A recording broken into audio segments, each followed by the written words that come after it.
What's the best advice for changing your diet? Making a commitment to change your diet. To me, the best advice is, and this is the best advice, whatever diet you're trying to change to, the best advice is changing your diet one step at a time, slowly but surely, over a period of time. That's my opinion.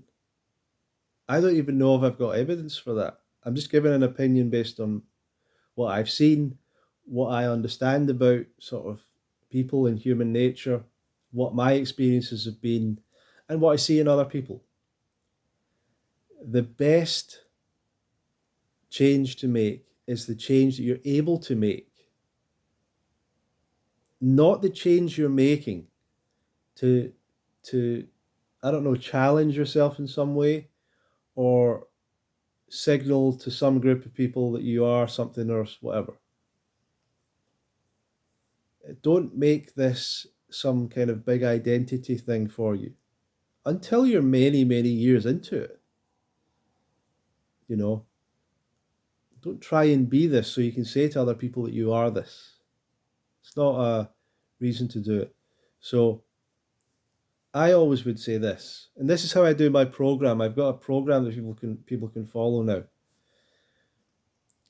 And if you are at a point where you in the last month include junk food in your life, the food that you personally call junk food that was prepared at a fast food place by people who have no care about your health whatsoever. If you're ordering that and eating that in the last month, you're at stage one. I don't care where you think you're at. You're still at stage one of changing your diet. And it doesn't matter if you've been vegan in the past or you were raw vegan at one point or you've done a 30-day fast or you've done a juice cleanse. None of that matters. It doesn't matter.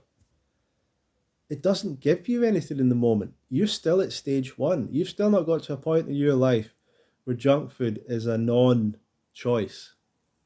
Junk food's just not a concept. And generally, if someone's had it once, they're having it more often than that, right? So if it's complete junk food of the worst kind, then that's maybe the first thing to change. Not which fruits should I eat and how do I make a salad and how do I do this? Like, how about start with the not junk food part of it? Not the thing that makes you feel terrible that you really don't want to eat that much, that you really want to give up. How about you just give that up? Find a replacement for it. Could you replace it with something? A healthier version? So if your problem is you buy big bags of crisps, we call them crisps, Americans say chips, whatever. You buy big bags of those and you eat those and you don't feel so good. Can you replace that with something else? Even if it's a cooked thing, can you replace that habit with something else? Can you make a step forward? Can you find a healthier version of those? Just make the first step. Do that for a month. Do that for 3 weeks, 4 weeks, whatever. And the next month, make another step. And you might think, well, why would I wait a month to do it? Because you want to tackle these things one at a time, really. You've got all these bad habits you're trying to improve on. So what's the next step for the person that's at a complete junk food place? Well, you find something else that you want to improve on. Find something else you want to remove. Or you start adding something in. You add in a little bit more fruit. You eventually start to cut down on, the sugar you're consuming. Start to replace that with fruit. Can you get to a point where you completely replace sugar products with fruit? For a lot of people, that'll be a big thing. But some people are going from all of these habits to trying to be raw vegan. Well, once again, if you've not made a commitment to any of these things, you're just going to go back to them at some point. So, if your intention is just to do this diet short term for an experiment, then that's different.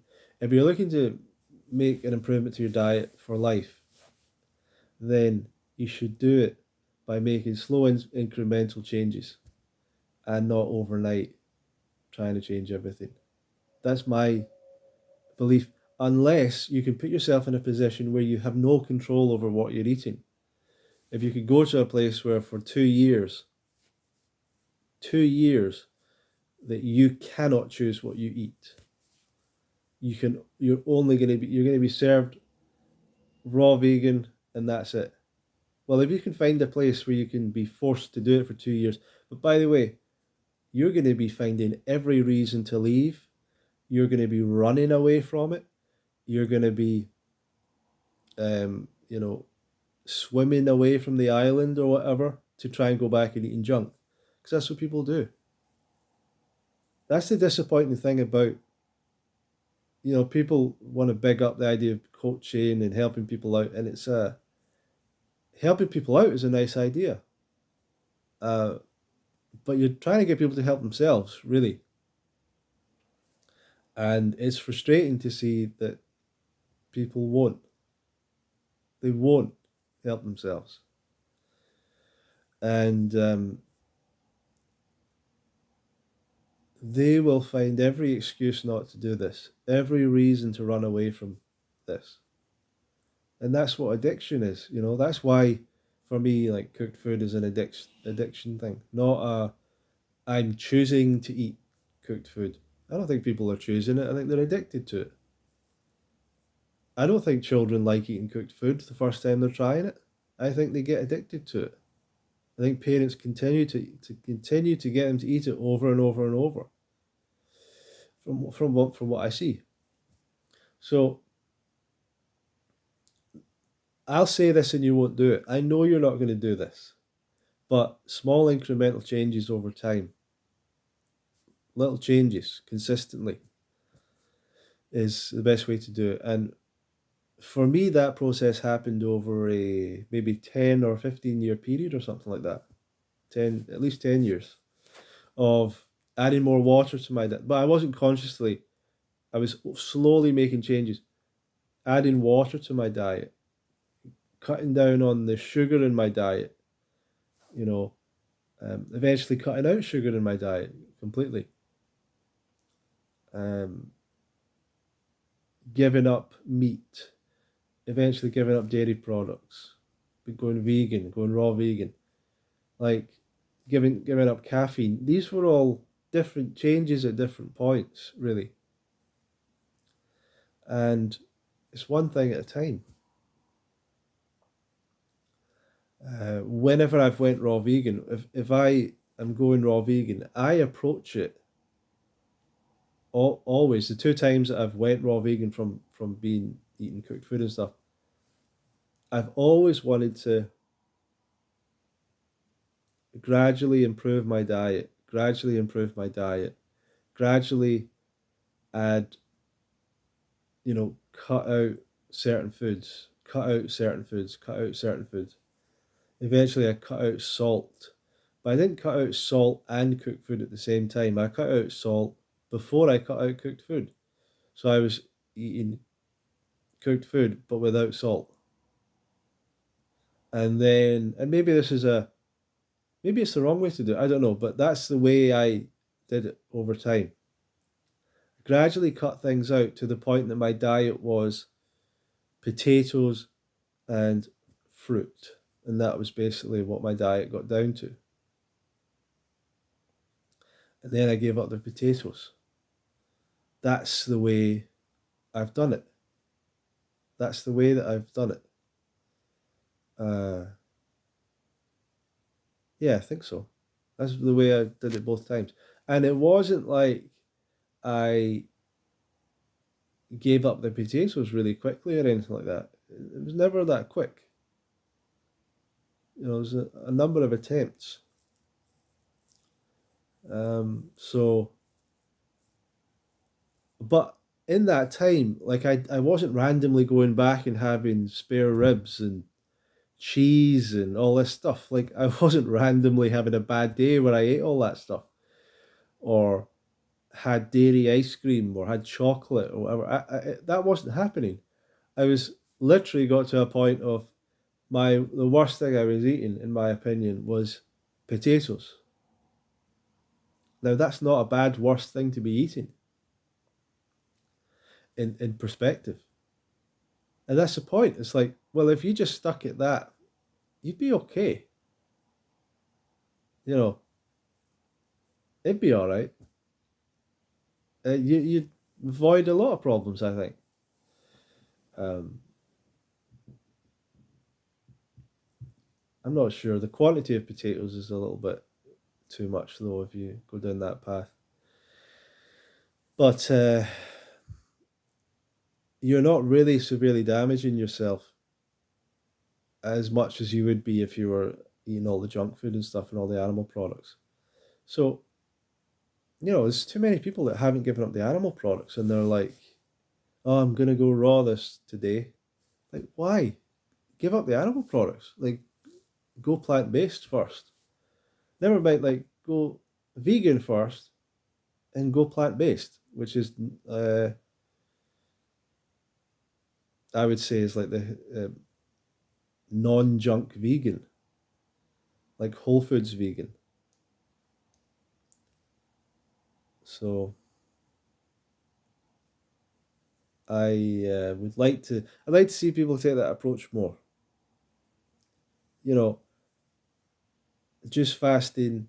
It's very frustrating. So because people go raw for a period of time, then they fall off it, and it's really frustrating for them to not be right back at raw again. They struggle to get back to it.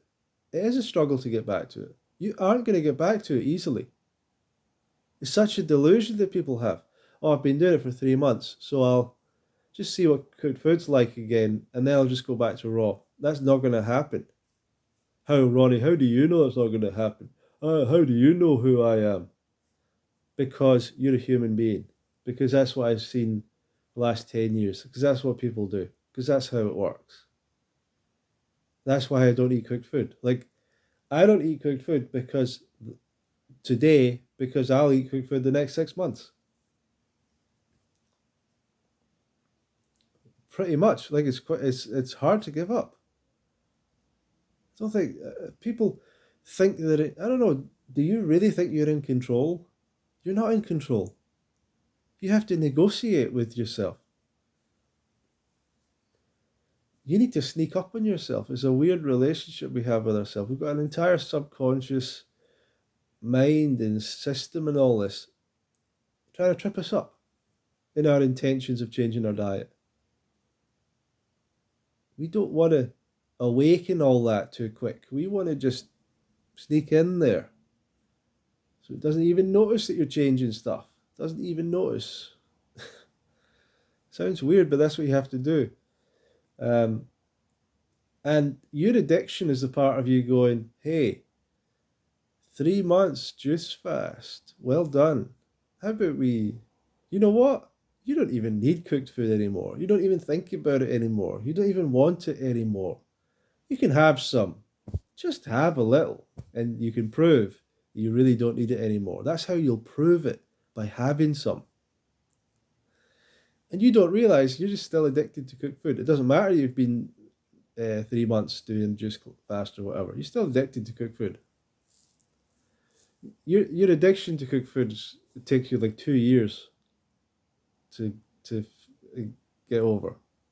About 2 years. 2 years of no cooked food.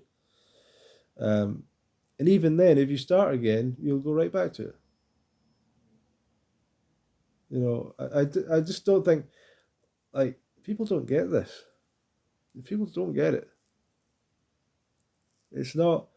It's not something that you can just jump on and off. I had a bit of cooked food and I'm just going to go back to going raw. It doesn't really work like that. So when you do this long term juice fasting, cleansing, fasting, all that stuff, none of that changes your habits.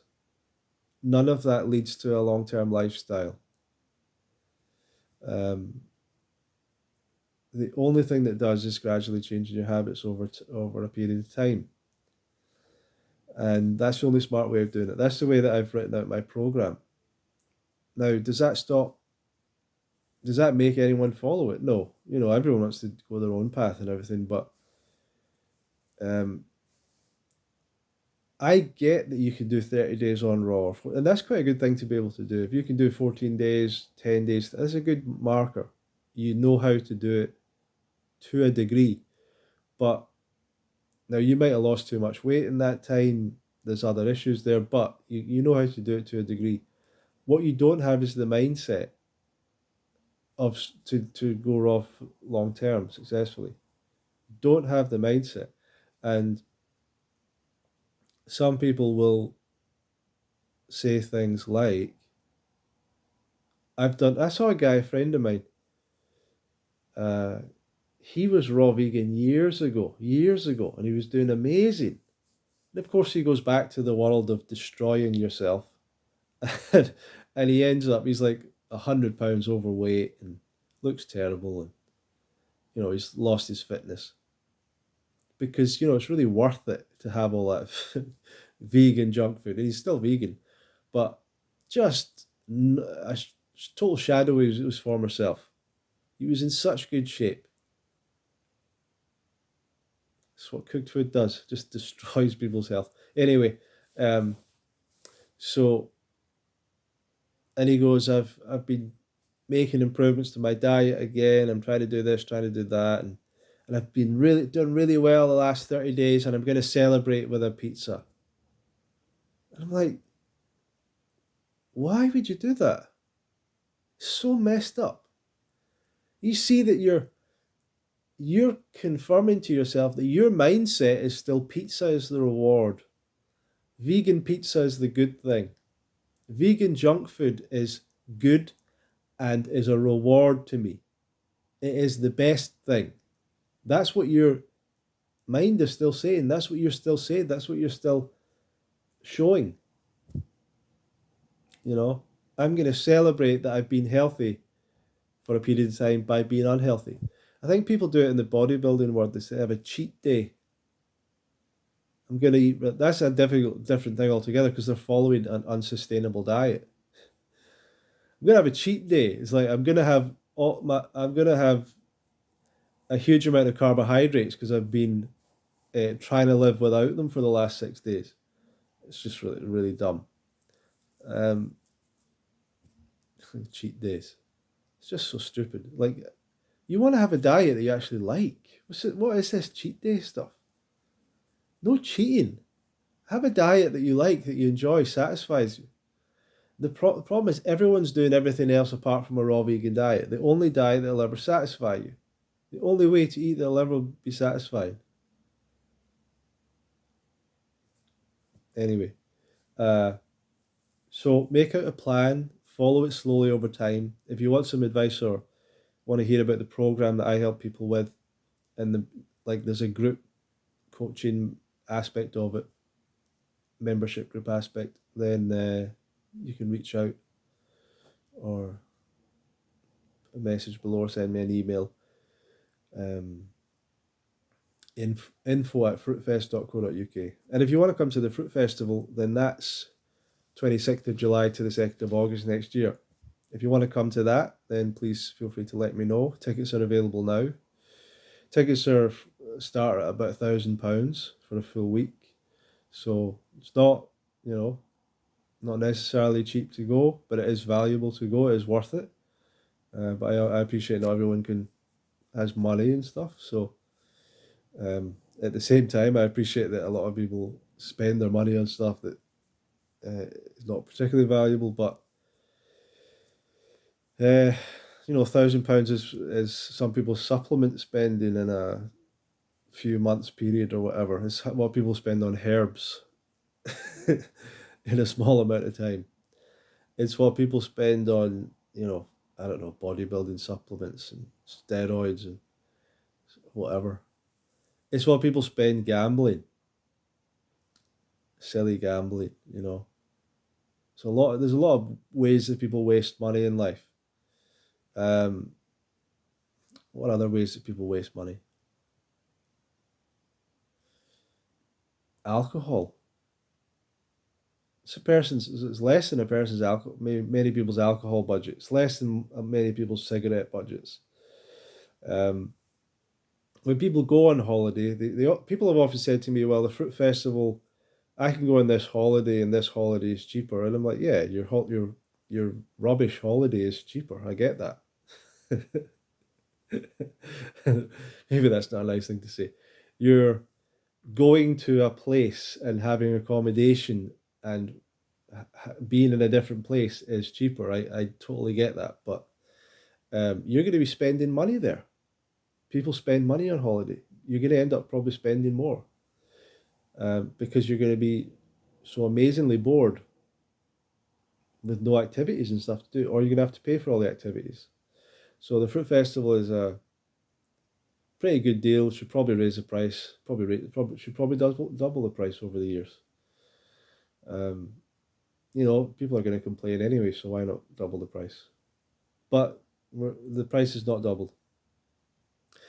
But you can get in touch with any of these things. And so thank you for your interest. And I'll say it again, slow change over time. Slow change over time. Last thing I want to say, I know how many people I know who have known about this information for 10 or 15 or 20 years and still haven't made step one in that direction. But they've been raw for a week, for a month, for 30 days, for 90 days, a bunch of times. A bunch of times they've done that. But they've not made step one forward in their actual lifestyle because they keep on going back to the everything diet or the everything as long as it's vegan diet. And that's not a path to health. It's not a really good rational path to a healthy lifestyle. So thank you very much for watching. I'll see you in another vid. EO.